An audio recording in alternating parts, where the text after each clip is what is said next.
Qué lindo me gusta cuando Jesús le dijo a aquel endemoniado gadareno: mira, le dijo, yo no puedo llevarte conmigo porque tú me vas a ser más útil en este lugar. Ve, le dijo, y cuéntale a todos los de Gadara cuán grandes cosas ha hecho Dios contigo y cómo ha tenido misericordia de ti. Y se fue, dice la Biblia, por todo Decápolis. Decápolis quiere decir 10 ciudades. Se fue, dice, por todo Decápolis, hablando de las maravillas que Dios había hecho en su vida. Un hombre que vivía en un cementerio, ¿verdad? Nadie daba nada por él, pero Dios se manifestó a su vida con experiencias sobrenaturales. Ese es el Dios que Dios quiere que nosotros conozcamos en nuestra vida. Un Dios, hermanos, con muchas experiencias. Amén. Que yo pueda decir: Dios es real, porque hizo un milagro en mi hijo, en mi hija, en mi matrimonio, en mi salud, en mi finanza, ¿verdad? Ese es el propósito, que conozcamos a un Dios de experiencias personales. Y el segundo propósito es para que yo sea exitoso en todas las áreas de mi vida. Amén. ¿Vale la pena conocer a Dios? Vale la pena.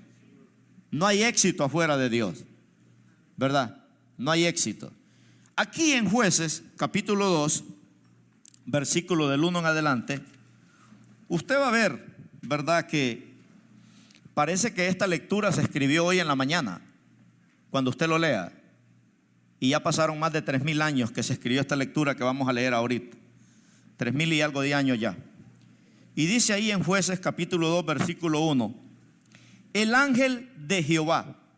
Cada vez que usted lea el ángel de Jehová en la Biblia, se está refiriendo a Cristo. Cristo es el ángel de Jehová en el Antiguo Testamento. Cada vez que la Biblia dice el ángel de Jehová, es Cristo. Y ahí usted lo va a ver. Cuando es un ángel cualquiera, dice vino un ángel o un ángel se manifestó. Pero cuando la Biblia dice el ángel de Jehová, es Cristo mismo en el Antiguo Testamento, en una teofanía que toma forma, ¿verdad?, de hombre.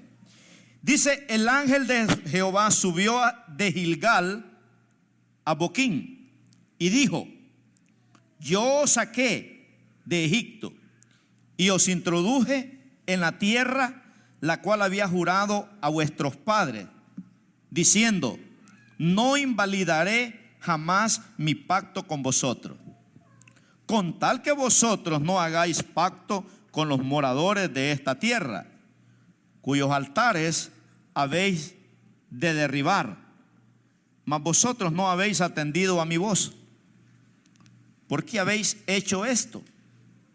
Por tanto, yo también digo: no los echaré de delante de vosotros, sino que serán azotes para vuestros costados, y sus dioses os serán tropezaderos. Cuando el ángel de Jehová habló estas palabras a todos los hijos de Israel, el pueblo alzó su voz y lloró, y llamaron el nombre de aquel lugar Boquín, y ofrecieron allí sacrificios a Jehová. Boquín quiere decir llorar con mucha profundidad. Verso 6 dice: porque ya Josué había despedido al pueblo y los hijos de Israel se habían ido cada uno a su heredad para poseerla. Ya la tierra había sido conquistada. Y el pueblo había servido a Jehová todo el tiempo de Josué y todo el tiempo de los ancianos que sobrevivieron a Josué, los cuales habían visto todas las grandes obras de Jehová que él había hecho por Israel. Pero murió Josué, hijo de Nun, siervo de Jehová, siendo de 110 años, y lo sepultaron en su heredad en Timnat-Será, en el monte de Efraín, al norte del monte de Gaz. Y toda aquella generación, quiero que ponga atención en estos dos versículos, y toda aquella generación también fue reunida a sus padres, y se levantó después de ellos otra generación que no conocía a Jehová, ni la obra que él había hecho por Israel. Y dice el verso 11: después los hijos de Israel hicieron lo malo ante los ojos de Jehová y sirvieron a los Baales. Padre, gracias te damos por esta palabra. Háblanos, Señor, de una manera muy especial. En el nombre poderoso de Cristo Jesús, Señor, que tu Espíritu Santo, Padre, pueda revelarnos las verdades eternas que están escritas en tu palabra. Te damos a ti la gloria, a ti la honra, Señor, porque tuyo es el reino, el poder, por los siglos de los siglos. En el nombre poderoso de Cristo Jesús. Amén. Aleluya. Gloria a Dios. A medida que estaba estudiando, hermanos, esta lectura, me daba cuenta, ¿verdad?, que la crisis más grande que hay en el mundo ahorita no es ese virus. La crisis más grande que hay en el mundo ahorita es que la gente no conoce a Dios. Le hemos dado la espalda a Dios. Cuando yo leo primera de Juan 5:19, dice Juan, el mundo entero está bajo el maligno, pero nosotros, dice, somos de Dios. Hay un remanente, hay una manada pequeña que dijo Jesús, no temáis, porque a vosotros os ha sido dado el reino. Pero Juan dice, el mundo entero está bajo el maligno. Y hermano, usted va a países, ¿verdad?, donde están más corruptos que en el país donde estamos viviendo ahora. Y es tremendo. Tengo una sobrina lejos de un país y ella me dice, tío, usted se asusta si viene a este país. Los jóvenes andan en las calles y usted lo va a ver, jovencitos de 10, 15 años besándose en las plazas públicas. Dos hombrecitos, dos mujercitas besándose, ¿verdad? Y hay un lugar, dice, donde se ve todo ese tipo de jóvenes, ¿verdad? Y Dios no existe en ese lugar. Los cristianos están olvidados, no les hacen caso. Y es tremendo todo lo que estamos mirando, ¿verdad? No sé si usted ha visto una película que es bien fea, que se llama Zombies. Y la gente ahí andan los zombies muertos, mire, ¿verdad? Es un montón de zombies que están encarcelados, pero alguien los libera y ahí van los zombies por toda la ciudad, ¿verdad? Y están muertos, son zombies. Y parece que así, hermanos, este mundo camina. Me estaba dando cuenta y encontré que la palabra conocimiento experimentado en el hebreo se llama yadá, que significa conocer a Dios por experiencia íntima, no intelectual, sino conocer a Dios en una experiencia íntima, donde esa experiencia te transforma y te hace parecerte a Dios y te hace caminar con Dios. Imagínese. Entonces el mundo se está destruyendo, no por el virus, sino por falta de conocimiento. Por eso es importante que conozcamos verdaderamente el conocimiento de Dios, ¿verdad? Porque ese conocimiento es el que te lleva a una vida de intimidad con Dios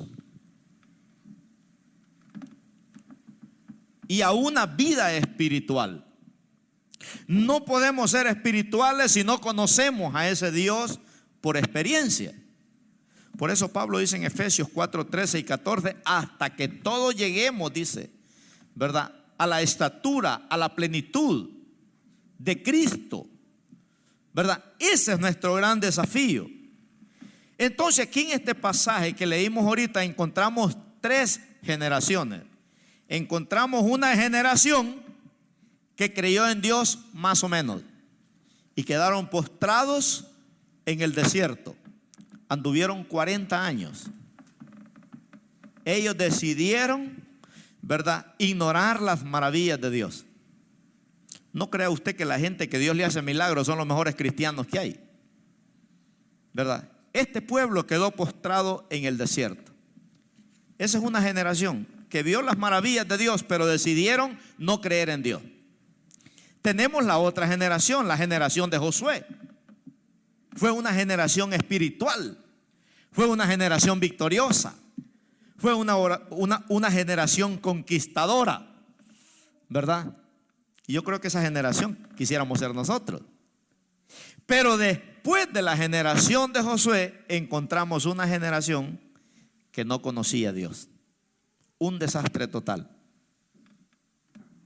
Y aquí lo encontramos. Entonces, este pasaje, hermanos, quizá es uno de los más tristes de la Biblia, porque el Espíritu Santo dejó registrado estas palabras que reflejan no solo la tragedia de un pueblo, sino también el dolor del corazón de Dios. Por eso si no volvemos atrás y miramos un pueblo victorioso entrando a la tierra prometida, ¿verdad? No sé qué va a pasar con nosotros. El mundo está en peligro.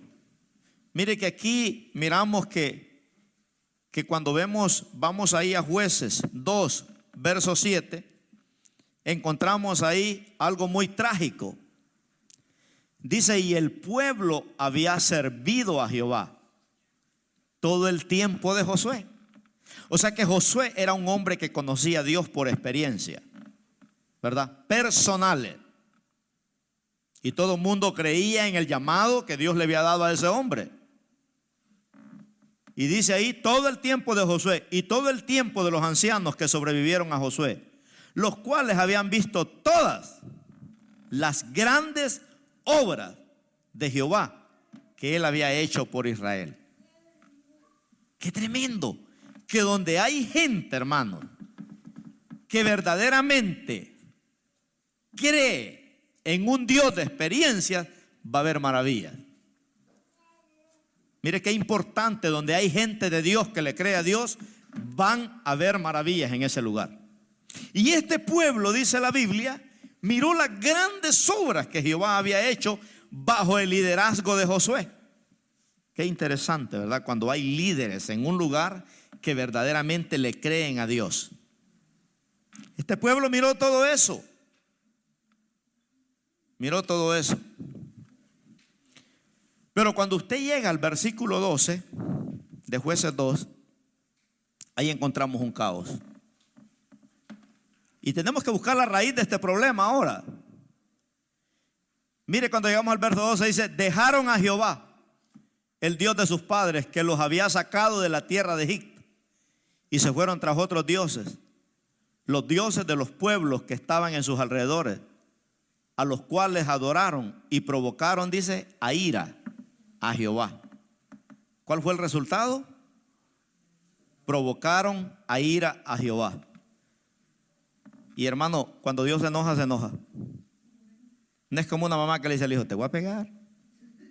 Va una, van dos, van tres, llega a 100, a 200, 300, 400, 500 y la mamá se durmió tanto de contarle y no le hizo nada. Cuando Dios dice que te va a dar, solo cuenta una. ¿Se acuerdas abuelitas de antes? Decían, cuento uno y estás aquí. No eran los padres, eran las abuelitas, porque las abuelitas antes tenían la misma autoridad de los padres. Una vez mi abuelita, yo andaba en calzonetas, sin camisa, me dijo, cuento uno y estás aquí, indio desnudo ya, me dijo. Mi abuelita siempre andaba un palito así, y en ese palito andaba un lazo. Siempre lo andaba mojadito, porque mojadito duele más. Para darle a los chanchos, a los perros y a los nietos rebeldes. El mismo barazo que le daba a un chancho, le daba a un nieto también, ¿verdad? Y se rebelaba contra él. Dice que este pueblo, dice que provocó a Dios a ira. Y hermano, yo no sé, pero provocar a Dios a ira, Dios te cierra los cielos. Dice que todo el pueblo había servido a Jehová. Vieron las maravillas de Dios. Esto es, cada vez donde Dios hacía un milagro, Dios les decía, pongan un montón de piedras ahí en ese lugar. Y por eso cada vez donde el pueblo hacía una maravilla, ponían 12 piedras que representaban las 12 tribus de Israel, ¿verdad? Pero también esas 12 piedras representaban ahí lo que Dios había hecho. Y Dios decía, cuando sus hijos les pregunten, ¿y qué significan esas 12 piedras? Ustedes les dirán el milagro que Dios hizo ahí. Y hay 12 piedras por todos los lugares, de todas las maravillas que Dios hizo, imagínense. Entonces Dios estaba en medio de su pueblo, peleaba por Israel. ¿Por qué este pueblo era victorioso? ¿Por qué este pueblo era bendecido? La razón era Dios. No es porque estamos en Estados Unidos, no es porque usted tiene suerte, ¿verdad? La razón por qué estamos bendecidos es Dios. Por eso dice la Biblia: reconócelo en todos tus caminos y Él enderezará tus veredas.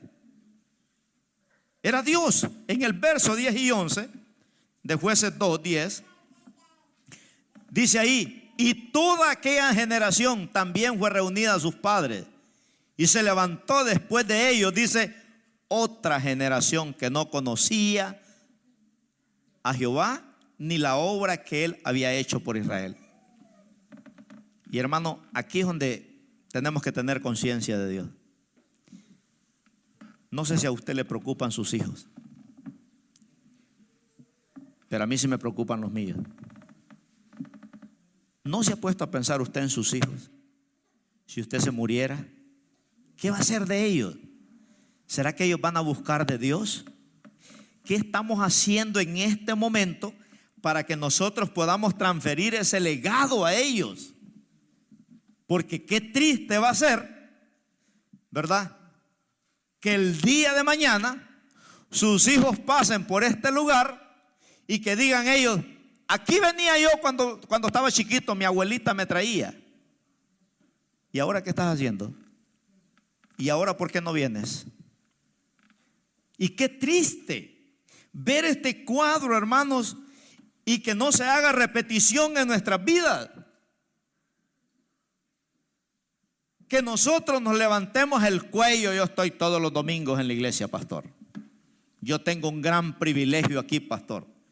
Pues sí, pero nuestros hijos, ¿qué estamos haciendo para que ellos son los que lleven la antorcha a la otra generación? Si algunos hijos hay que traerlos a la fuerza, hermanos, ahora imagínense. Al desaparecer nosotros, ¿quién los traerá? Tenemos que empezar a sembrar, porque dice ahí el verso 11, mire, ¿verdad?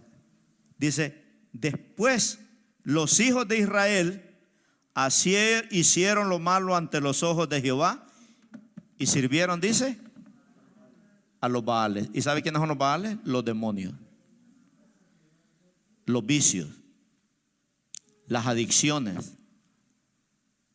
los entretenimientos de este mundo. Todo eso son los Baales modernos hoy en día, con lo que nuestros hijos luchan. Entonces así comenzó la historia del libro de los Jueces, porque Israel se hundió en la ruina.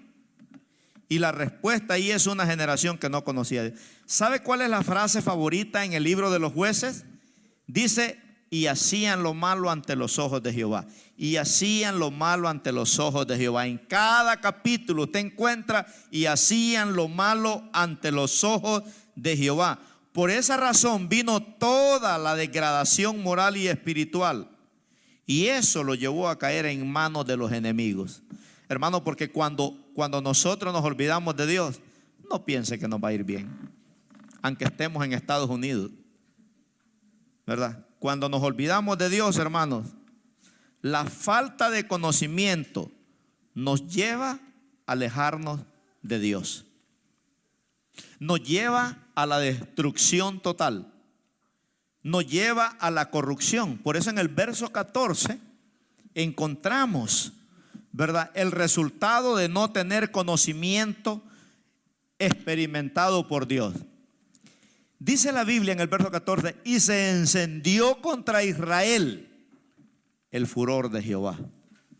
Mire, el furor de Jehová, el cual los entregó en manos de robadores, que los despojaron y los vendió en manos de sus enemigos de alrededor, y no pudieron ya hacer frente a sus enemigos. ¿Cuántos enemigos se van a levantar contra nosotros? ¿Y cómo les vamos a hacer frente? Si Dios está con nosotros, dice el apóstol Pablo, ¿quién contra nosotros? Pero si Dios no está con nosotros, ¿quién nos va a defender? Dice que ya no pudieron hacerle frente a sus enemigos, porque esta generación, dice, se olvidó, ¿verdad? Esta generación se olvidó de las obras que Dios había hecho.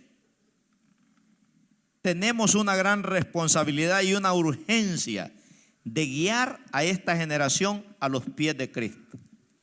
Nunca se me olvida la hermana Lucy Callejas, una hermana donde la iglesia donde yo nací. Esa hermana, para el Día de la Madre, sus hijos la visitaban nada más.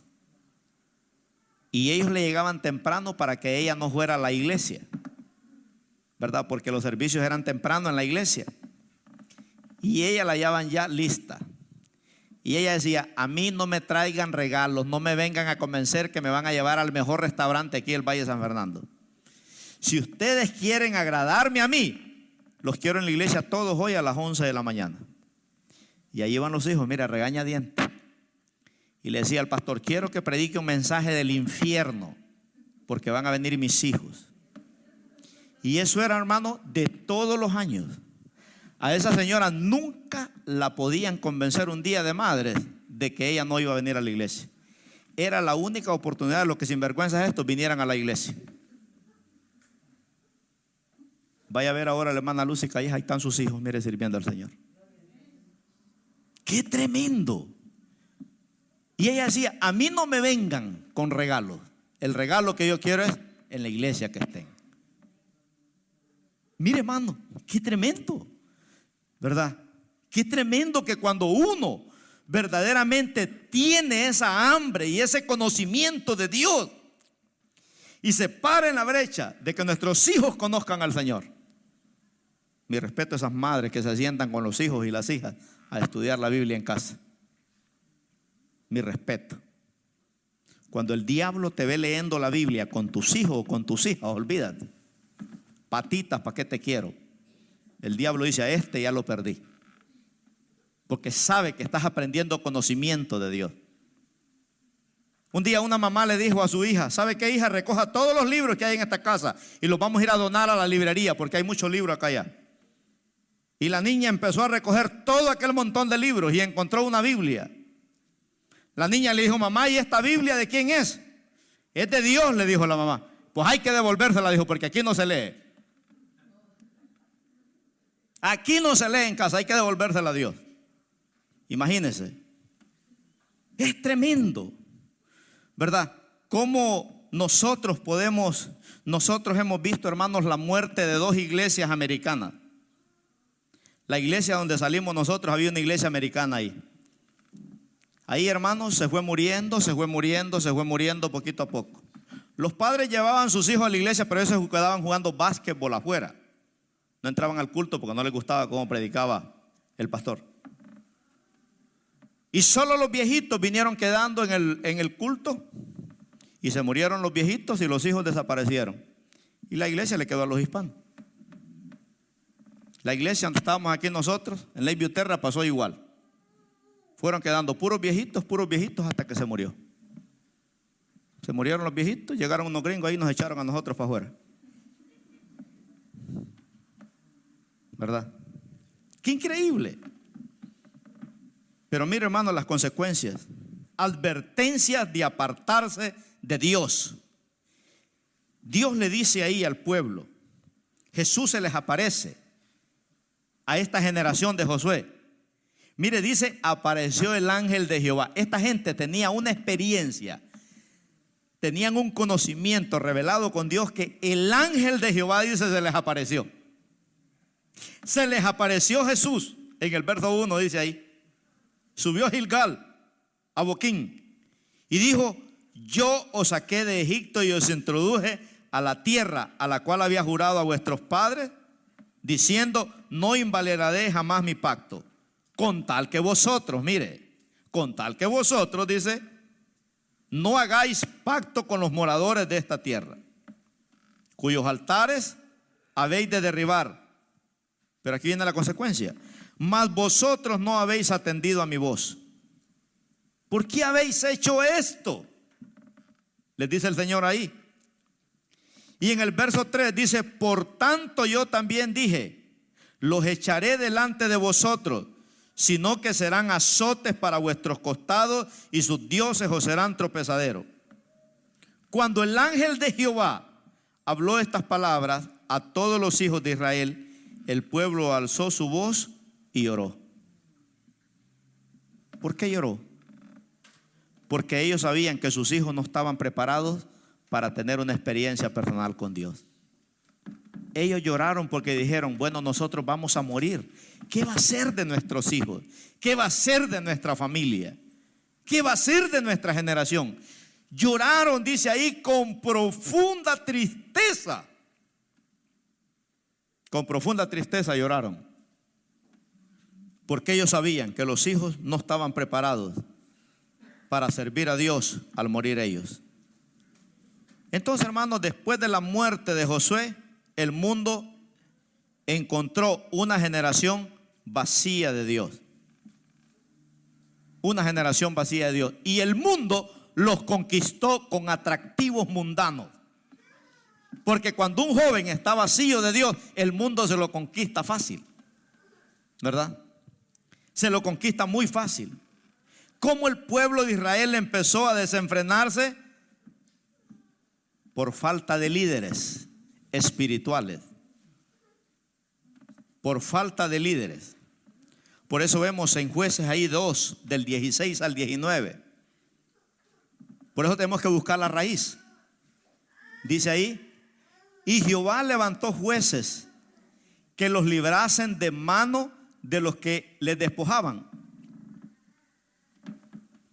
Hasta el 19.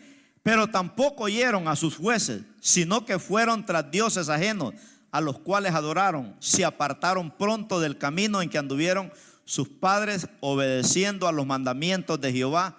Ellos no hicieron así. Y cuando Jehová les levantaba jueces, Jehová estaba con el juez y los libraba de mano de los enemigos todo el tiempo de aquel juez, porque Jehová era movido a misericordia por sus gemidos a causa de los que oprimían y afligían. Y dice el 19: mas acontecía que al morir el juez, ellos volvían atrás, se corrompían más que sus padres, siguiendo a dioses ajenos para servirles e inclinándose delante de ellos, y no se apartaban de sus obras ni de su obstinado camino. Aquí vemos un gran caos, hermanos, en esto. Mire, líderes malos forman cristianos malos. Líderes buenos forman cristianos buenos. Porque de los dos tenemos. De los dos tenemos, lastimosamente. Un mal líder va a influenciar para mal en un cristiano. Pero un buen líder va a influenciar para bien en un cristiano. Entonces, en esta generación que no conoció a Dios, el pecado, imagínense, fue real en sus vidas. ¿Por qué los jóvenes se entregan al satanismo? Por falta de conocimiento. ¿Por qué los jóvenes se entregan al ateísmo? Por falta de conocimiento. Imagínense. Y aquí vemos verdaderamente, ¿verdad?, esta generación, cómo se rebeló verdaderamente contra el Dios que los había bendecido, que los había sacado de la tierra de Egipto, una tierra verdaderamente que fluía leche y miel. Dice que se volvieron a los Baales y se volvieron, imagínense, a un mundo sin Dios. Increíble. Dice Hebreos 3:12, hablando, mire qué fácil es a veces alejarnos de Dios. El autor de los Hebreos nos exhorta, dice: mirad, hermanos, que no haya ninguno de vosotros de corazón malo, de incredulidad, para apartarse, dice, del Dios vivo. ¿De qué está hablando aquí el autor? La incredulidad surge de la falta de conocimiento. ¿Por qué Jesús no hizo milagros donde Él se crió? Por la incredulidad. No había conocimiento divino. Miraban a Jesús como un hombre natural nada más. Algunos decían que demonios tenía.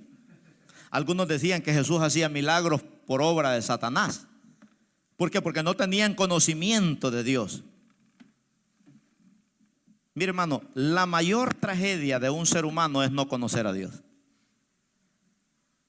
No importa si tiene dinero o no tiene. La mayor tragedia de un ser humano es no conocer a Dios. Sino que dijo Jesús allá en Lucas: ¿de qué le sirve al hombre que ganare todo el mundo y perdiere su alma? ¿De qué le sirve? ¿De qué le sirve que estudió para esto, tantas maestrías, tantos doctorados y todo, y su alma se perdió? Tuvo conocimiento humano, pero no tuvo conocimiento divino. Y por eso aquí el autor de los Hebreos nos exhorta: un conocimiento que brota de caminar con Dios experimentado. Imagínense, podemos ver entonces a un Dios maravilloso. Entonces Dios miró que les levantaba jueces y aquel pueblo seguía en rebeldía con el Señor. De ahí les levantó reyes. Por último les levantó un niño llamado Samuel, que dice que en el tiempo de Samuel había una crisis espiritual en la nación. En 1 Samuel 3:1 dice que en aquellos días escaseaba, no la comida.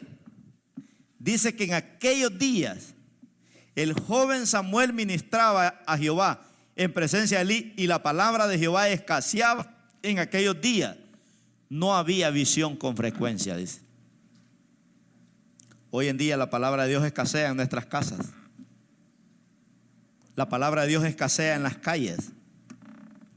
La palabra de Dios escasea aún en el templo, hermano. Es increíble, ¿verdad? Eso describe todo el problema. Pero Dios comienza a manifestarse a través de un niño. Levanta a un niño llamado Samuel. Y Samuel fue el que llevó la antorcha a la próxima generación, ¿verdad? Dice que Samuel gobernaba desde Dan hasta Beerseba. Samuel gobernaba las 12 tribus de Israel porque era un hombre de gloria. Fue juez, fue sacerdote y fue profeta.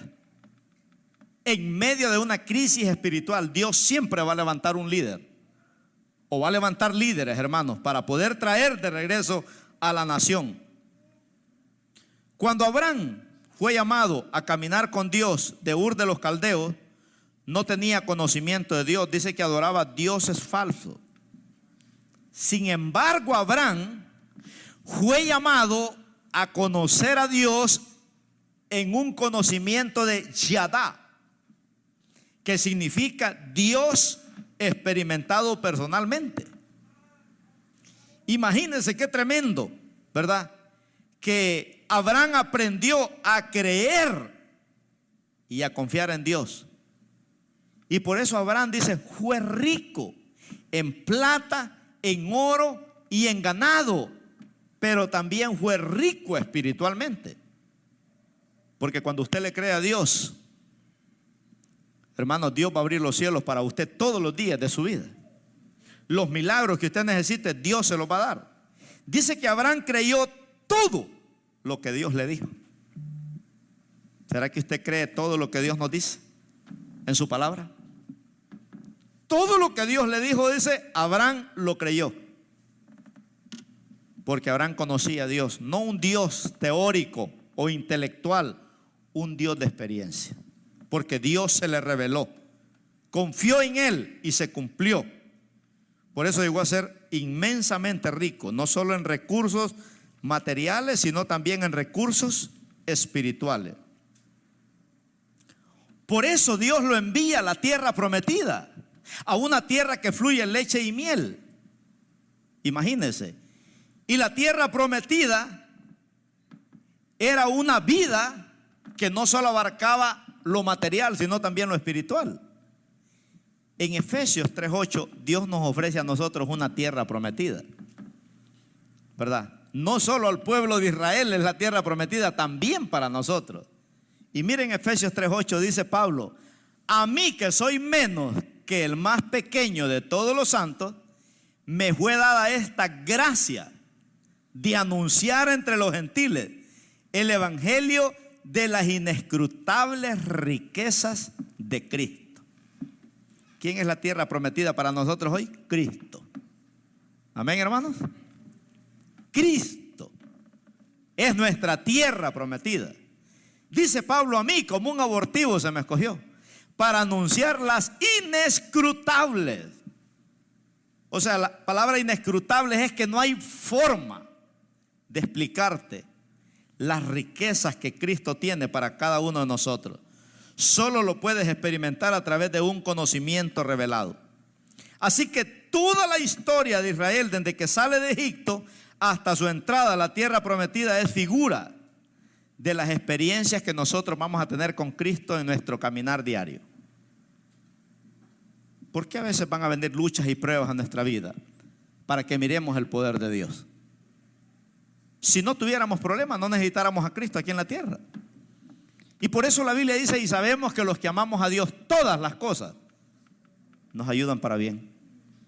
Todas las cosas. Imagínense. El conocimiento de Dios es más que suficiente para suplir todas nuestras necesidades.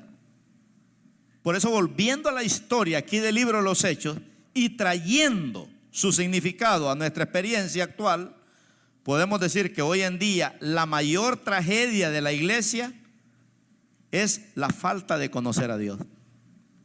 Qué triste es que vengamos a la iglesia y no conocemos a Dios. Que en una crisis, hermanos, no hayamos qué hacer. En un problema no hayamos qué hacer. No lo conocemos. Ellos sirvieron, dice, a otros dioses. Y eso fue el comienzo de una decadencia y una derrota. Usted mire a una persona que se aleja de Dios, usted va a ver a esa persona cómo va decayendo, decayendo y decayendo y decayendo, que se aleja de Dios. Pero mire una persona que siempre está con Dios, que no se aparta, a pesar de las luchas, a pesar de los problemas, a pesar de las situaciones. Mire, hermano, esta iglesia, desde el día que se abrió, el diablo la ha querido destruir, que ya llevamos casi 17 años. Y hemos sobrevivido todos los tipos de crisis. Crisis de familia, crisis de matrimonio, crisis de economía, crisis de salud, crisis de iglesia. Todos los tipos de crisis hemos sobrevivido, porque no nos hemos apartado de Dios. Hay hermanos que por cualquier cosa se van de la iglesia. Por cualquier cosa dejan al Señor y se enojan con el Señor. Una hermana me dijo esta semana: estoy bien enojada con Dios, me dijo. ¿Y qué le ha hecho el Señor, hermana? Le digo, ¿verdad? Falta de conocimiento. Imagínense. Falta de conocimiento. Necesitamos recuperar el verdadero ministerio de la palabra de Dios. Imagínense. Decía un predicador: necesitamos tener conocimiento de las grandes doctrinas de la Biblia para que nadie nos engañe. Si usted viene a esta iglesia, tiene que saber por qué viene, ¿verdad? Si estamos en la verdad o no estamos en la verdad. Porque llega un mentiroso, ay, hermanos, apantallando, se va a ir con él. Porque usted no sabe dónde está. Tenemos que conocer las doctrinas verdaderamente que están escritas en la palabra de Dios. Y eso es muy importante, ¿verdad? Para que nos lleve. Pero también, decía este predicador, también necesitamos conocer a un Dios de muchas experiencias. Amén. Un Dios de muchas experiencias, que en los momentos difíciles de nuestra vida verdaderamente podamos conocer no a un Dios histórico, sino a un Dios de hechos. Les hablaba de este hombre, Jorge Müller. Construyó orfanatorios en Londres para recoger todos los vagos de la calle y traerlos a Cristo sin dinero, con pura oración. Le dijo al Señor: Señor, no voy a pedir ni un 5. Yo solo voy a orar para que la gente venga a dejar aquí las donaciones. Y construyó un orfanatorio con pura oración, hermano. Pero ¿sabe cuántas veces leyó Jorge Müller la Biblia? 200 veces en su vida. 200 veces leyó este hombre la Biblia. Por eso nuestro Dios no es simplemente una enseñanza o una doctrina. Porque qué tragedia que verdaderamente se levante una oración, una generación que conozca a Dios nada más, pero un Dios de intelectual. Oh, yo conozco a Dios, pero no lo conoces en una experiencia personal. O sea, no basta solo con conocerlo de una manera intelectual. La clave para la victoria de cada uno de nosotros es saber que Dios está en medio de nosotros y que cuando el pueblo ora, algo sucede. En Sofonías, que tal vez usted nunca ha leído ese libro, capítulo 3, versículo 17, encontramos un pasaje poderoso ahí. Y dice Sofonías, Jehová dice, está en medio de ti. ¿Cuántos creen eso? Jehová está en tu casa. Jehová está en medio de ti, dice, poderoso. Él salvará, se gozará sobre ti con alegría, callará de amor, se regocijará sobre ti, dice, con cánticos. Mire qué maravilloso, hermano, cómo el profeta, ¿verdad?, tenía esa experiencia personal, que él decía, Jehová está sobre ti. Este es nuestro Dios. Que nosotros podamos decir, Dios está con nosotros, hermano. Su obra no ha terminado. Dios no ha terminado con nosotros. Imagínese tener esa experiencia de un conocimiento revelado. Hay gente que ha pensado que esta iglesia se iba a cerrar cuando comenzamos. Y todos los años se levantan profetas de malas cosas. No van a sobrevivir, dicen. Pero como dijo Gamaliel, si esta obra es de Dios, ¿quién la puede cerrar? ¿Quién? Dígame usted. Si es de Dios, hermano. Por eso Dios no ha terminado con nosotros. Y en medio de un mundo fracasado, tiene que haber una iglesia, hermanos, que lleve la antorcha. Me decía este evangelista en Tijuana, me decía, pastor, nadie hace campañas ahorita aquí en Tijuana. Esto va a ser un mover de Dios, me dijo. ¿Verdad? Porque nosotros vamos a emprender, ¿verdad?, con punta de lanza en medio de esta pandemia, ¿verdad?, para que la gente sepa que Dios, ¿verdad?, es el Dios de toda la tierra. Increíble. Por eso Jehová el Señor, dice Sofonías, está en medio de ti. Y cuando Dios está en medio de ti, el diablo no puede estar. La enfermedad no puede estar, la mala noticia no puede estar. Por eso Jeremías dice, más Jehová está con nosotros como poderoso gigante, dice. Mire qué tremendo, hermanos. Está con nosotros como poderoso gigante. Por eso lo más importante de la vida cristiana es conocer a Dios. Es más importante que tus actividades, es más importante que tus títulos. Es conocer a un Dios de experiencia. Imagínense. Es lo más importante de todo cristiano que dice servir a Dios y amar a Dios. Y me llama la atención que aquí en este libro de los jueces, Dios tiene una queja, ¿verdad?, contra el pueblo. Y a medida que vamos mirando la historia, vemos cómo el pueblo verdaderamente se va alejando de Dios. Cuando leemos el verso 15 de Jueces 2:15, encontramos ahí algo tremendo, hermanos, ¿verdad?, que no podemos pasarlo por alto. Por donde quiera que salían, dice, la mano de Jehová estaba contra ellos para mal. El pueblo que decía ser pueblo de Dios, Dios no estaba con ellos. Estaba con ellos, pero para contra mal. Imagínense, hermano. Es como que tu mamá te desee un mal o tu papá te desee un mal. Imagínate. La mano de Jehová estaba contra ellos para mal, como Jehová había dicho y como Jehová se lo había jurado, y tuvieron, dice, gran aflicción. Por eso dice la generación pasada, dice, que lloraron, porque ellos pudieron ver, hermanos, todas las crisis que estos jóvenes iban a vivir, esta generación iba a vivir. Dice que se fueron a los Baales y a los Astarot. Los Baales, hermanos, imagínense, es toda la corrupción que vemos hoy en día. Astarot era una diosa, le llamaban la diosa de la prostitución. Era la esposa de Baal, donde se prostituían. No crea que idolatría solo es tener un santito ahí, hermano, y usted se persina delante de él. Eso no es idolatría. Idolatría va más allá que eso, ¿verdad? A veces nosotros idolatramos los hijos. ¿Y por qué no va a la iglesia, hermano? No, es que mire que la niña, no es que mire que el niño molesta mucho. Tráigalo y yo le voy a predicar, aunque le esté chillando, yo le voy a predicar. yo estoy concentrado para predicar con niños y sin niños. Pero no ponga de excusa a sus hijos. No ponga de excusa a su marido. ¿Y por qué no va a la iglesia? Ay, es que viera que mi marido no quiere ir a la iglesia. Es que mi mujer no quiere ir a la iglesia. ¿Verdad? Cuando el marido o la mujer esté muriendo, le va a decir: ay, si tú te mueres, yo me muero también contigo. Le voy a decir que sí.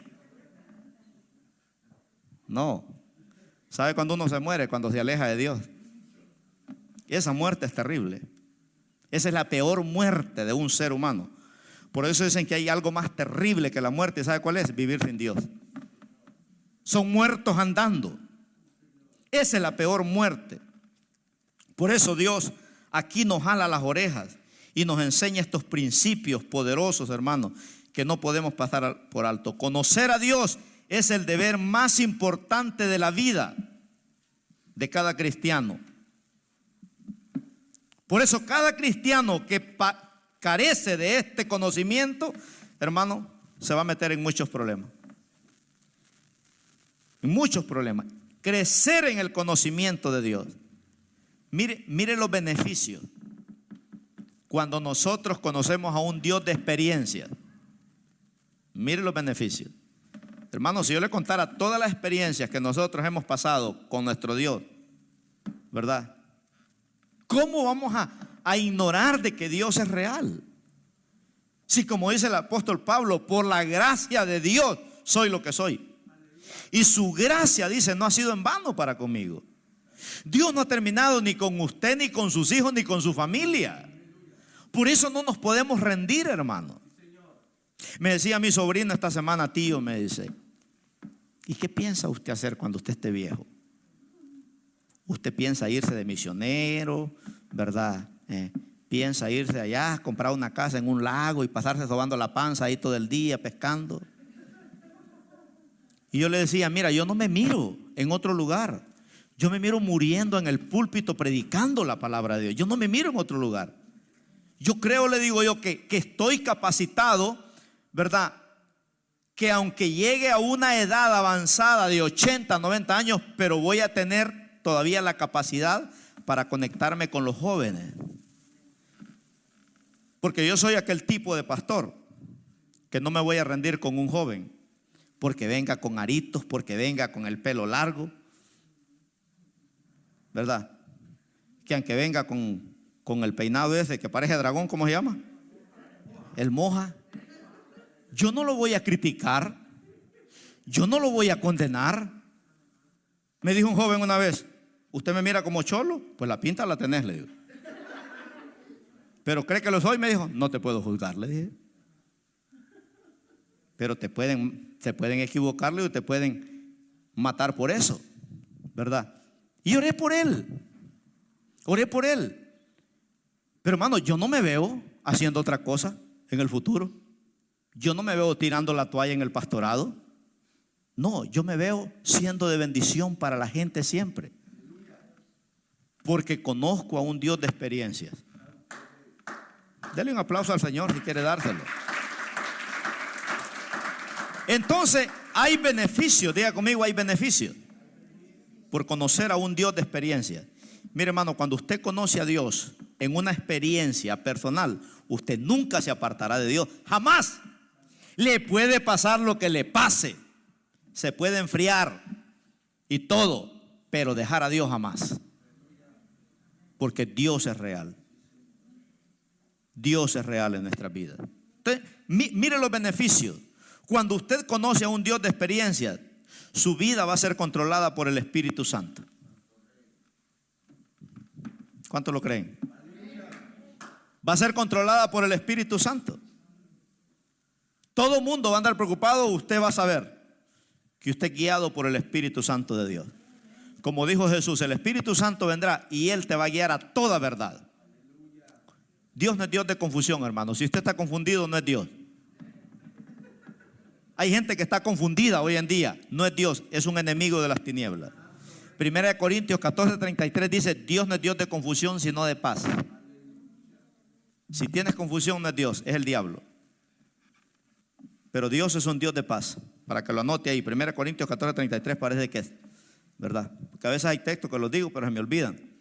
Y le puedo decir la mala cita, pero pues ahí la hermana pone la transparencia ahí para que vea que sí es real, ¿verdad? Entonces tu vida va a ser controlada por el Espíritu Santo. Vas a tener madurez espiritual. No vas a ser llevado por un viento de doctrina de aquí para allá. Dios bendiga a aquellos hermanos que, ¿verdad?, saben en lo que creen, que están parados en la palabra de Dios. Número 2, vas a tener firmeza en la palabra de Dios, en lo que se predica. Vas a tener ese conocimiento que lo que se te predica aquí es palabra de Dios. Vas a saber si verdaderamente esta iglesia es de Dios o no es de Dios. Vas a saber si Dios está con el pastor o no está. Vas a saber si Dios está con los líderes o no está. Vas a saber si Dios está con la alabanza o no está. Por eso dice Eclesiastés 8:5. El que guarda el mandamiento, dice, no experimentará mal. Mas el corazón del sabio, dice, sabe discernir el tiempo y el juicio en que vive. Sabemos que viene un juicio para la tierra, como dice Isaías 60, que oscuridad cubrirá las naciones, mas sobre ti se amanecerá Jehová, y sobre ti será vista su gloria. Entonces el sabio sabe discernir, ¿verdad?, el tiempo en que vive. Hay gente que piensa que con la vacuna se acabaron todos los problemas ya del virus. Qué bueno que así fuera. Pero yo creo que la verdadera vacuna que el cristiano tiene que tener es estar conectado con Cristo. Porque si esa vacuna del virus no te funciona, la sangre de Cristo sí te va a funcionar. Porque esa te limpia de todo pecado y de toda maldad, ¿verdad? Esa te va a limpiar de todo pecado. Si el diablo quiere hacerte mal a través de esa vacuna y hay algo escondido ahí, la sangre de Cristo te va a limpiar. Porque a veces nosotros somos ignorantes, ¿verdad? Y podemos ser engañados por el mundo, pero Cristo está en control tuyo. Si en esa vacuna viene el veneno del diablo, el Señor tiene poder para desintegrarlo. Qué tremendo. Entonces te da firmeza en doctrina. Número 3, te da la capacidad para detectar una mentira. Imagínense, te da la capacidad verdaderamente para saber si eso es verdad o es mentira. ¿Quién puede engañar a un hombre o a una mujer de Dios? Dígame usted, nadie. Dios te puede revelar, ¿verdad?, si esa persona te conviene o no te conviene. Eso es lo maravilloso, hermanos, de esto. Número 4, te da capacidad para andar en amor. Porque hay gente que qué difícil es amarlo. Qué fácil es tener un corazón con falta de perdón, ¿verdad? Porque hay gente que te hace daño, te calumnian, te arman tanta cosa. Pero hermano, cuando usted tiene un conocimiento experimentado de Dios, Dios te da esa capacidad para amar. En vez de sentir odio, te da lástima por la gente. Y tú le dices, Dios te bendiga, hermano. Te congregas, sigue adelante, ¿verdad? Pero cuando ya tenemos un corazón que no perdona, hermano, ya le abriste una puerta al enemigo para que destruya tu vida y vivir con odio. Hay gente que vive con odio del pasado por algo que le hicieron. Pero Dios es tan poderoso, hermano, que siempre nos lleva de victoria en victoria y de triunfo en triunfo. Te da la capacidad para andar en amor. Número 5, te da la capacidad de seguir creciendo. El cristiano que deja de aprender, deja de crecer. El cristiano tiene que estar creciendo. Mi desafío cada semana es aprender algo diferente de Dios. Si yo en esa semana no aprendí algo diferente de Dios en una experiencia personal, hermano, estoy incómodo. Y tengo que meterme en un ayuno, en oración, para decirle al Señor, Señor, esta semana no aprendí nada diferente. Y ese es mi gran desafío, ¿verdad? Conocerlo, capacidad de seguir creciendo. Número 6, mire otro beneficio, capacidad para mantenerse en Cristo. Cuando tú tienes conocimiento de Dios, nadie te apartará de Cristo. Nadie te sacará de los caminos de Dios. Porque usted sabe que su fuente de bendición es Cristo. Usted sabe que tenemos una responsabilidad, no solo nosotros. La gran responsabilidad de nosotros, hermanos, es que nuestros hijos nos ven. Y tenemos la confianza que el día que nosotros faltemos, ellos se van a congregar.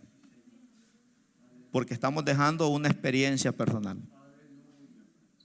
¿verdad? Estamos dejando una experiencia. Ellos saben, los hijos saben que mamá ama a Dios.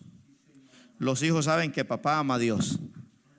En mi casa, cuando mis hijos se enferman, no me dicen, papá, búscame el medical y me llevas al Olivio. Ellos dicen, papi, quiero que ores por mí, estoy enfermo. Ellos saben que al orar por ellos se van a sanar. Les hemos enseñado eso por años, a depender de una experiencia personal con Dios. Y eso los tiene marcados. Robin, donde quiera que va, aquí un 31 de diciembre, ya tenía la cita para que le quebraron aquí la rodilla. El hueso se le tocaba aquí saltado. Y ese 31 de diciembre Robin se dio cuenta que Dios es el mejor sobador del mundo. Porque ese día él bien miró cuando el Señor le hizo ¡plac! Le tronó el hueso. Y solo nos dimos el abrazo. Me dijo, viejo, te quiero contar algo poderoso, me dijo. Dios, me dijo, me acaba de sanar el hueso. Pues andate mañana, hazte una radiografía, le digo yo, y decirle a los doctores que Dios te sanó. Y cabal, ya no lo operaron. Mire qué lindo, hermano. Eso los marca a ellos para poder mantenerse en el Señor. Ahora, mire las consecuencias de no conocer este conocimiento. Son los que se quedan inmaduros espirituales. Son los que se quedan carnales en una vida de pecado. Son los que se quedan con celos diabólicos. Son los que se quedan con contiendas. Imagínense. Por eso, si nosotros no le damos importancia al conocimiento de Dios, imagínense, vamos a llegar a esto. Pero si nosotros conocemos a Dios en una experiencia personal, hermano, jamás seremos destruidos. Diga conmigo, jamás seremos destruidos. Por lo tanto, la causa de todo fracaso de todo ser humano es la falta de Dios en su vida. Esa es la causa de todo fracaso. Imagínense, la falta de Dios en su vida. Y esa es una verdad que nadie puede negar. No es la voluntad de Dios que al hombre le vaya mal. No es la voluntad de Dios que a la mujer le vaya mal. No es la voluntad de Dios que al joven le vaya mal. No, al contrario, la voluntad de Dios es que nos vaya bien. Porque la voluntad de Dios es buena, es agradable y es perfecta. La razón que el hombre es perezoso para buscar a Dios, la mujer es perezosa para buscar a Dios. Por eso el reino de Dios no funciona por inteligencia, por inteligente, sino por aquel que ha tenido experiencias personales con Dios. Mire qué hermoso, ¿verdad? Hay gente, hermanos, que puede ser muy ignorante en muchas cosas, pero no en el conocimiento de Dios. Lo más difícil de un pastor no es construir un templo. Lo más difícil para un pastor no es hacer los sermones. ¿Sabe qué es lo más difícil para un pastor? Lo más difícil para un pastor es, hermanos, encontrar líderes fieles que tengan experiencias personales con Dios. A Jesús le tocó 3 años y medio para hallar 12 y entrenarlos. Imagínense. El líder que cree que todo lo sabe, se le acabó su liderazgo. Porque algunos dicen que saben más que el pastor, ¿verdad? Una vez uno me dijo, yo tengo 25 años de ser líder. Me dijo, usted lo tiene 10 de ser pastor, me dijo. Sí, Leo, tienes que saber más que yo, totalmente. Y quedan contentos cuando uno les dice eso, ¿verdad? Quedan contentos. Un hombre llamado Juan Calvino dijo, el hombre por sus propios medios no puede conocer a Dios, a menos que Dios se le revele a la humanidad. El hombre por sus medios naturales, hermanos, no puede encontrar a Dios, a menos de que Dios se le revele, ¿verdad? Por eso dice la Biblia, y me buscaréis y me hallaréis, porque me buscaréis, dice, de todo vuestro corazón. Entonces, el conocimiento es el resultado de tener una relación con Dios con la palabra y con el Espíritu Santo. Así de fácil. Es el resultado. Por eso Pablo le dice a Timoteo, ocúpate en estas cosas, le dijo, porque no solo te vas a salvar a ti, sino también a los que te oyeren. Es imposible, hermanos, que nos vaya mal. Dios nos va a abrir puertas enormes y grandes para poder llegar al propósito que Dios nos quiere llevar. Hay un versículo bien bonito que está en el Salmo 138:8. Y ese versículo, hagámoslo rema para cada uno de nosotros, porque es personal. Y dice David, Jehová, dice, cumplirá su propósito en mí. Jehová cumplirá su propósito en mi salud, en mis finanzas, en mis hijos, en mi matrimonio. Dios no ha terminado con nosotros, hermanos. ¿Verdad? Dios no ha terminado su obra. El salmista dice, tu misericordia, oh Jehová, es para siempre. No desampares la obra de tus manos. Qué tremendo, hermano. Jehová, dice, cumplirá su propósito en mí. Dios no ha terminado, diga conmigo, Dios no ha terminado con nosotros. Qué maravilloso, ¿verdad? Que hay un plan aquí divino donde Dios dice, yo no he terminado contigo. El peligro de no enseñarles el conocimiento que nosotros hemos experimentado a nuestros hijos, ¿verdad? Es peligroso. El otro domingo yo creo que voy a predicar de la generación de Caín y la generación de Abel. Cuando nosotros verdaderamente, hermanos, bajamos la guardia, nos volvemos perezosos para no transferir estas enseñanzas a nuestros seres queridos. Cuando encontramos el final del libro de Josué, en el capítulo 24, Josué reúne las 12 tribus de Israel. Josué miró que las 12 tribus de Israel no andaban bien. Las llamó a todas y les predicó el último discurso. Y les dijo Josué, yo les voy a decir algo en este día.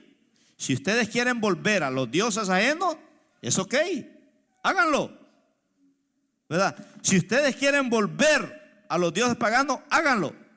Pero una cosa sí les voy a decir, dijo, yo y mi casa serviremos a Jehová. Y el pueblo ese día hizo votos y oró, hermanos, que ellos iban a servir a Jehová. Y 6 capítulos después, usted encuentra que toda esa generación se volvió, dice, a los Baales y a Astarot. Su corazón se endureció. No quisieron servir a Jehová. Y miren las consecuencias que les vino, ¿verdad? Dios se olvidó de ellos. 450 años, la historia de los jueces. Nosotros encontramos que el pueblo de Dios, ¿verdad?, caminó en la cuerda floja. Y no hubo verdaderamente paz en Israel. Hasta que Dios les levantó verdaderamente a David, un hombre que iba a caminar conforme al corazón de Jehová. Y voy a ir terminando aquí. Cada vez que la iglesia se abra, ¿verdad? Se abre, viene un crecimiento. Cada vez que la iglesia obedece a Dios, lo que dice en su palabra, ¿verdad? Eso trae un crecimiento espiritual, trae un conocimiento espiritual, hermano, que nos hace verdaderamente vivir como Dios quiere que vivamos. Mire cómo termina aquí la historia de este pueblo en Jueces 3:5. Mire, no se perdieron por ignorantes, sino porque decidieron no obedecer a Dios. Y dice ahí, así los hijos de Israel habitaban entre los cananeos, heteos, amorreos, fereceos, heveos, jebuseos, y póngale ahí todos los feos. Imagínense. Y tomaron de sus hijas por mujeres y dieron sus hijas a los hijos de ellos y sirvieron, dice, a sus dioses. Se les olvidó que Dios dijo, no os unáis con yugos desiguales. Qué triste, hermanos, que un día te aparezca una hija, mira mamá, te presento a mi novio. Y él es cristiano, no es ateo, pero es buena gente. Vieras qué bonito es el modo de él. Qué triste, ¿verdad? Dice que sus hijos y sus hijas se casaron con amorreas, filisteas y todas feas y feos. Imagínense, porque ellos decidieron no obedecer a Dios. Si usted no trae sus hijos a la iglesia, ¿cómo ellos se van a casar aquí en la iglesia con los muchachos de aquí de la iglesia? Si usted no trae sus hijos, ¿cómo se van a casar ellos con muchachas de aquí de la iglesia? Dígame usted, ¿verdad? Mamá, pero es que tiene dinero. El dinero no te va a hacer feliz. Por eso dice la Biblia en el libro de Proverbios, 9 capítulos, los primeros 9 capítulos del libro de Proverbios, hermanos, es para que tengamos inteligencia, sabiduría y conocimiento. Son 9 capítulos que nos hablan para tener sabiduría, inteligencia y conocimiento.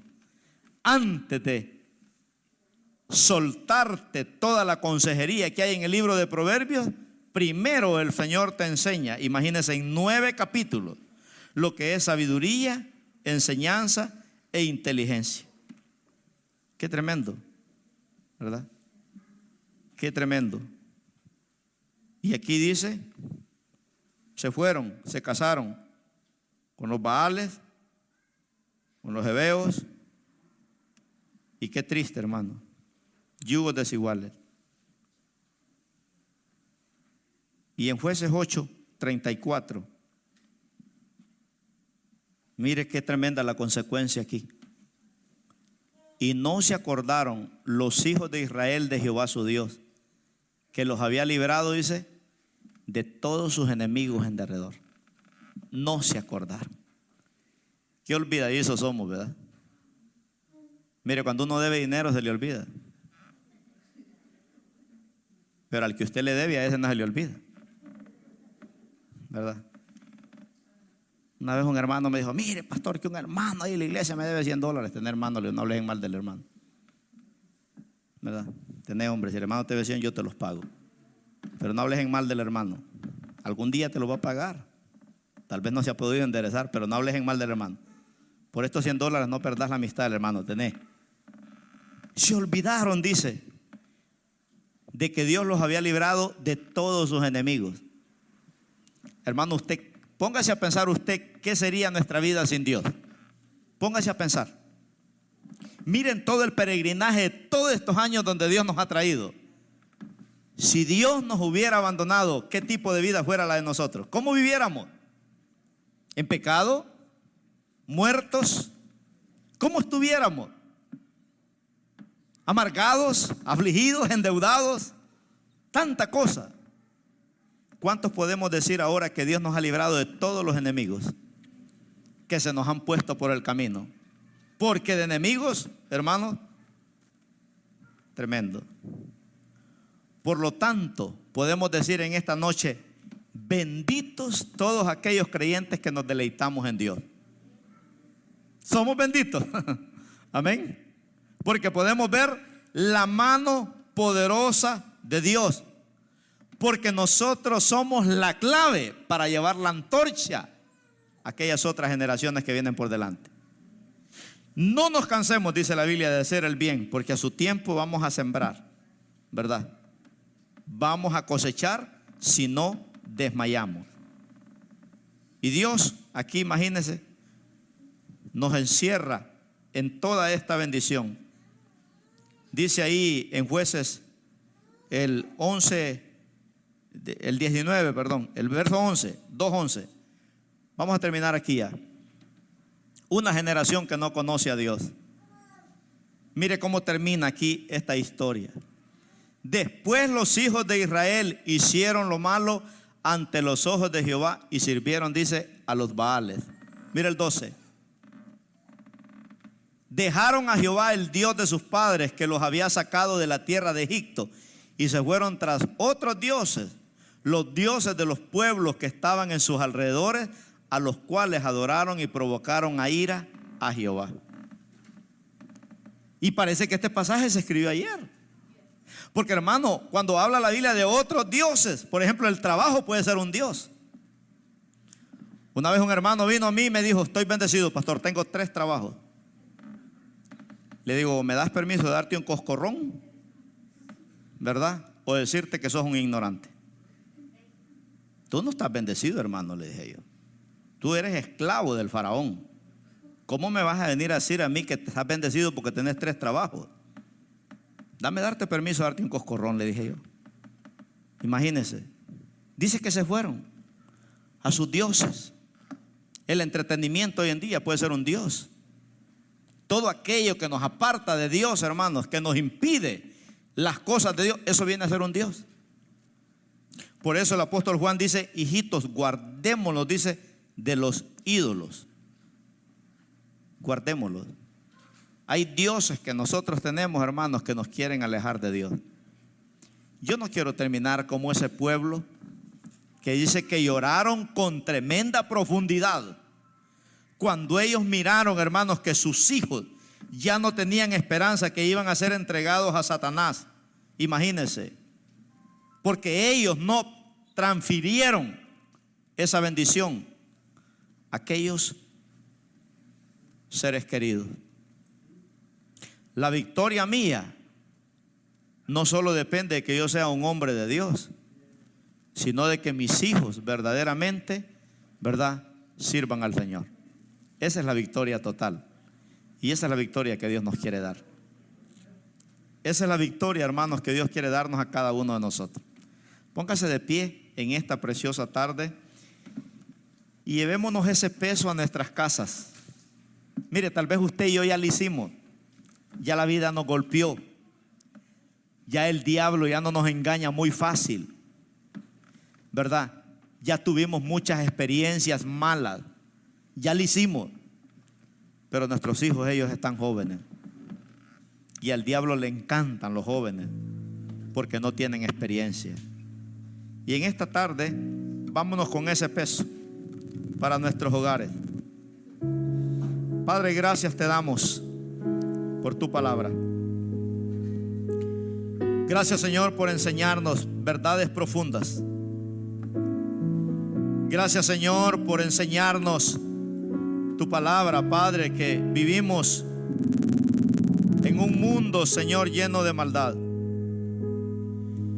Vivimos en un mundo que engaña fácil, Señor, esta generación. Vivimos en un mundo de entretenimiento, vivimos en un mundo cibernético. Vivimos en un mundo, Señor, que nos roba el gozo del Señor. Pero en esta preciosa tarde, oh Padre, tú nos has hablado a nuestras vidas, oh Dios. Tú nos has ministrado, oh Padre mío. Y nosotros ya lo hicimos porque estamos aquí en tu casa. Pero nos preocupan, Señor, nuestros seres queridos.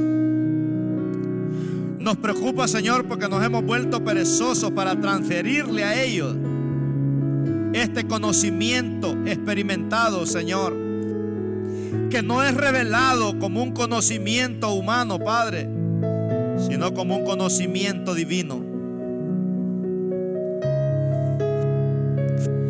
Y aquí estamos hoy delante de ti. Aquí estamos delante de tu presencia.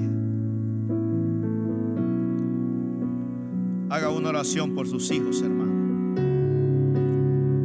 Haga una oración por tus seres queridos, por tu mamá, por tu papá, si no está aquí.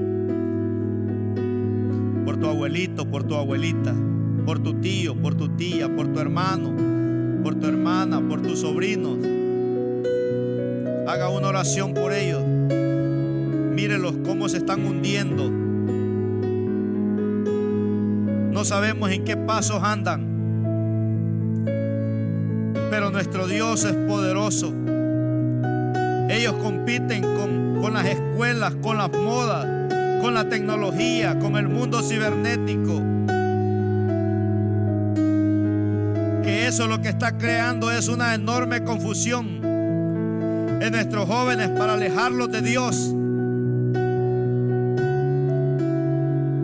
Y se va a ver un vacío en ellos cada día más.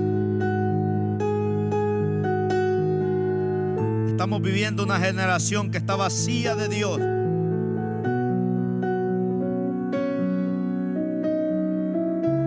vacíos de Dios.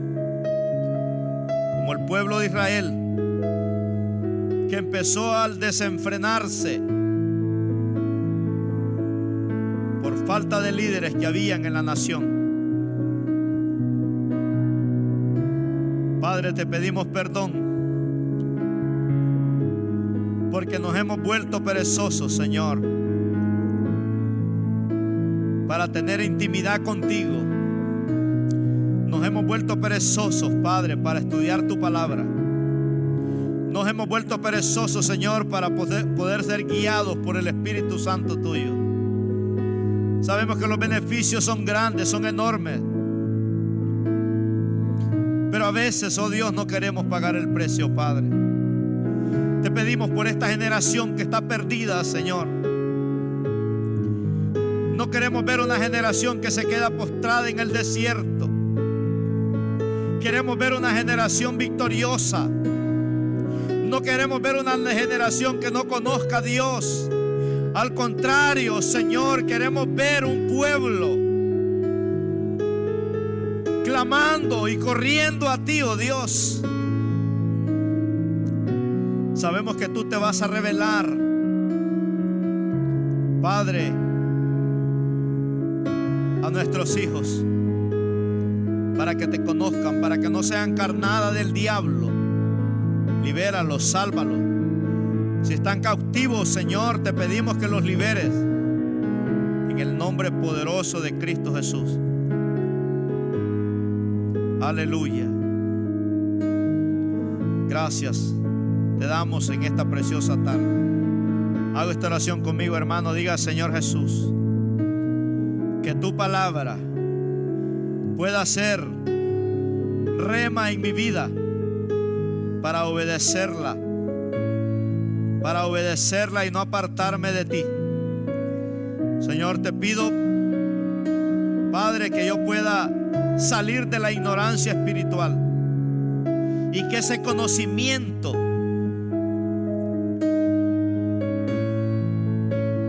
experimentado se pueda manifestar en mi vida, que yo pueda conocerte, oh Dios, como un Dios que eres real.